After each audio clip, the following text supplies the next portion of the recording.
আমাদের স্মার্টফোনের আসক্তি, আমাদের মোবাইলের অতিরিক্ত ব্যবহার, ফেসবুক, ইউটিউব সহ সোশ্যাল মিডিয়াতে অতিরিক্ত হাবুডুবু খাওয়া, নিয়ন্ত্রণহীন ব্যবহার হওয়ার কারণে আমরা অনেকে কোরআন থেকে দূরে সরে গেছি।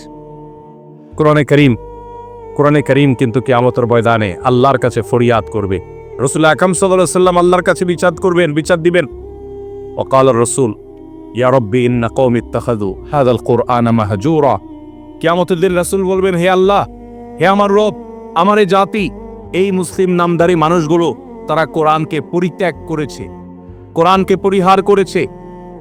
অনেকে আছেন এখানে শেষ কবে কোরআনটা হাতে নিয়ে একটু তেলাওয়াত করেছেন বলতে পারবেন না। অনেকে এখানে আছেন শেষ কবে একটু আল্লাহর কালামটা সুন্দর করে মোহাব্বতের সাথে আদায় করেছেন, তেলাওয়াত করেছেন আপনি জানেন না।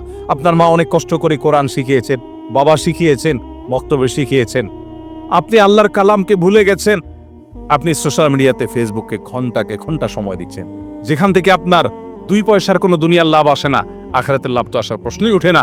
সেখানে আপনি ঘন্টায় ঘন্টা আপনি ব্যয় করছেন, অথচ কোরআনকে আপনি ভুলে গেছেন। একটু ভাইরা আমার, এখানে প্রবাসেও আপনারা মসজিদে অথবা যেখানে কয়েকজন ভাইরা থাকেন, কয়েকজন মিলে আপনারা গ্রুপ করে কোরআন শেখার আয়োজন করতে পারেন। আগে থেকে কোরআন জানা আছে, তাহলে সেই কোরআনটা তেলাওয়াত করার অভ্যাস গড়ে তুলতে পারেন।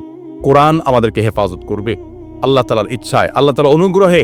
নবী করিম সাল্লাল্লাহু আলাইহি ওয়াসাল্লাম বলেছেন, ইন্নাল্লাহা ইয়ারফাউ বিহাযাল কিতাবি আকওয়ামা ওয়া ইয়াদাউ বিহি আখারিন। এই কোরআন সেই মহাগ্রন্থ যেটার মধ্য দিয়ে আল্লাহ তাআলা বহু জাতির মর্যাদাকে আকাশে তুলবেন, আবার এই কোরআনের প্রতি দায়িত্বহীন আচরণ করবার কারণে বহু জাতিকে আল্লাহ তাআলা ধ্বংসের অতল তলে হারিয়ে দিবেন।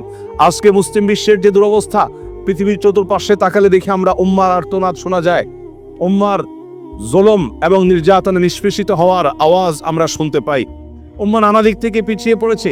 উম্মার এই দুরবস্থার অন্যতম প্রধান কারণ হলো আজ মুসলিম মিল্লাত কোরআনকে পরিহার করেছে। ভাইরা আমার, এজন্য কোরআনকে এবং সেই সাথে রাসূল সাল্লাল্লাহু আলাইহি ওয়াসাল্লামের হাদিসকে আমাদের ধারণ করতে হবে, চর্চা করতে হবে।